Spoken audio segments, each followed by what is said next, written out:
Ya, benar sekali ya. Meskipun secara umum bisa dibilang lancar, Mm-mm. tetapi kita nggak bisa memungkiri ya.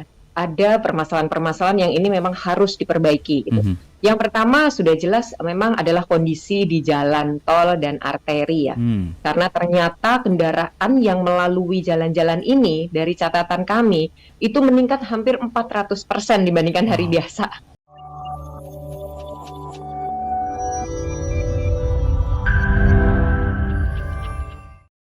Kita bersyukur ya Mbak Adita, secara umum relatif lancar arus mudik dan arus balik Lebaran 2024. Saya tahu Mbak Adita 2 mingguan belakangan ini, bahkan mungkin sebulanan lah ya, disibukkan dengan berbagai macam kegiatan gitu ya, kesana kemari gitu ya. Mungkin boleh sharing sedikit Mbak Adita pengalaman untuk arus mudik arus balik Lebaran 2024 ini mengawalnya seperti apa nih Kementerian Perhubungan?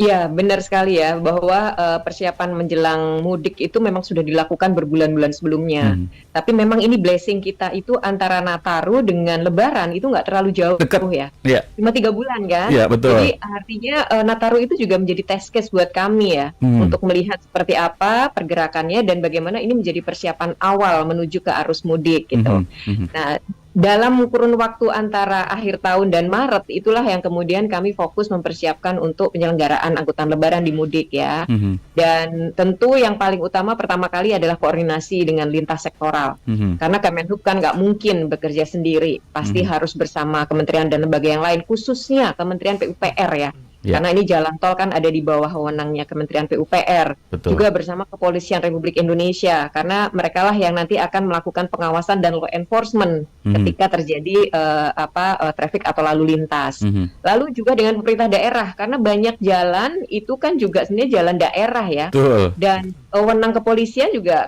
ada di kepolisian daerah gitu. Jadi itu koordinasi sudah dari awal termasuk bersama operator transportasi itu. Mhm. Saya ingat banget mungkin 2 bulan sebelumnya kami udah mulai dan kemudian juga ada rem cek. Jadi turun langsung ke lapangan tuh. Kalau Oke. transportasi umum memang harus ada rem cek. Mhm. Memastikan semuanya udah siap, terus ke operasiannya juga udah siap gitu ya. Sumber daya manusianya juga Mhm. dipastikan udah siap. Mhm. Khususnya itu untuk pesawat, untuk kereta api dan Mhm. untuk bis. Kita itu lakukan langsung rem cek ya. Mhm. Kapal laut itu umumnya memang secara reguler sudah dilakukan. Mhm. Jadi memang ini persiapan yang luar biasa, apalagi riset kita mengatakan kenaikannya 56% dibanding tahun lalu Betul, kan. betul. Jadi ini memang sesuatu yang harus disiapkan dengan sangat baik Ya. agar perjalanan masyarakat juga tetap selamat, aman dan ya insya Allah juga nyaman gitu. Ya. Jadi begitu Mas persiapannya, kita semua turun ke lapangan sampai Pak Menteri Perhubungan dan Menko PMK ya sebagai koordinator. Mhm. Itu semua turun lapangan. Iya, iya, iya. Kami teman-teman kami di lapangan juga sempat bertemu dengan para menteri yang turun ke lapangan tadi. 193, sekian juta warga yang mudik ya tahun ini kalau catatan Kementerian Perhubungan. Mbak Adita, meskipun semua sudah dipersiapkan dengan baik, kemudian juga dengan matang ya semuanya detail-detailnya, namun tentu ada catatan yang perlu diperhatikan selama masa angkutan Lebaran 2024 ini. Nah, catatan-catatan khusus apa saja mungkin yang sudah didapat oleh Kementerian Perhubungan, Mbak, untuk pelaksanaan angkutan Lebaran 2024 ini? Ya, benar sekali ya. Meskipun secara umum bisa dibilang lancar, Mm-mm. tetapi kita nggak bisa memungkiri ya.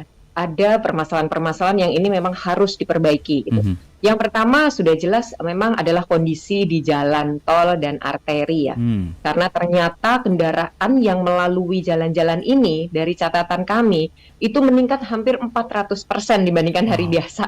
Wow. 400%, baik di arteri maupun di jalan tol ya. Kemudian juga catatan selanjutnya ada di pelabuhan penyeberangan, khususnya di Merak saat arus mudik ya. Mhm. Arus Mhm. baliknya relatif sudah lebih tertangani dengan baik karena kita tentu mengevaluasi dan belajar dari pengalaman mudik gitu. Mhm.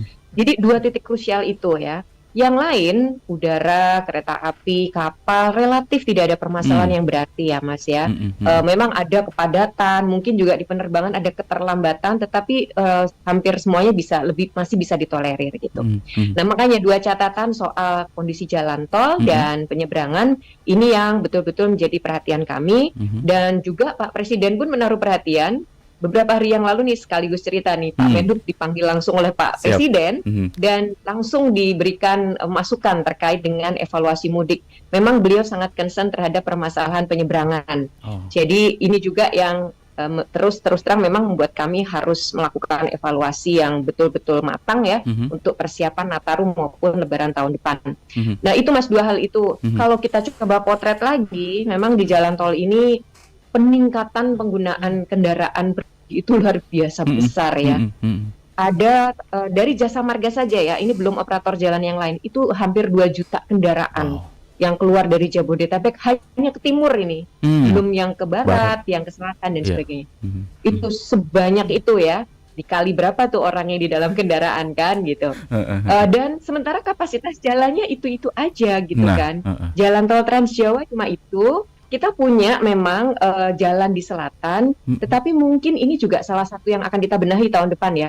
Belum terlalu terpecah gitu. Ke jalur selatan yang memang ada tol juga, tapi sepertinya ini belum menjadi pilihan, sehingga belum terbagi. Bebannya masih banyak di utara, gitu ya, di Trans Jawa. Nah, ini yang juga jadi evaluasi kami.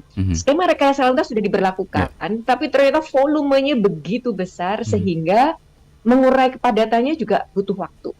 Makanya masih banyak banget yang merasakan kok nggak selesai-selesai macetnya gitu ya.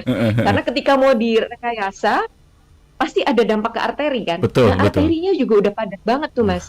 Ada hitungan tidak boleh lebih dari 900 atau 100 kendaraan di arteri dalam 1 jam. Itu yang dijagain juga gitu ya. Nah, ketika sama-sama penuh kan nggak bisa saling buang nih, tanda kutip ya. Jadi memang akhirnya yang dijaga adalah roda itu tetap berputar. Meskipun mungkin kecepatannya cuma 5, 10, 15, tapi tetap berputar gitu. Itu catatan kami. Nah, makanya memang nanti harus terbagi tuh antara utara, selatan, dan tengah ini gimana caranya bisa sama-sama bebannya terbagi. Nah,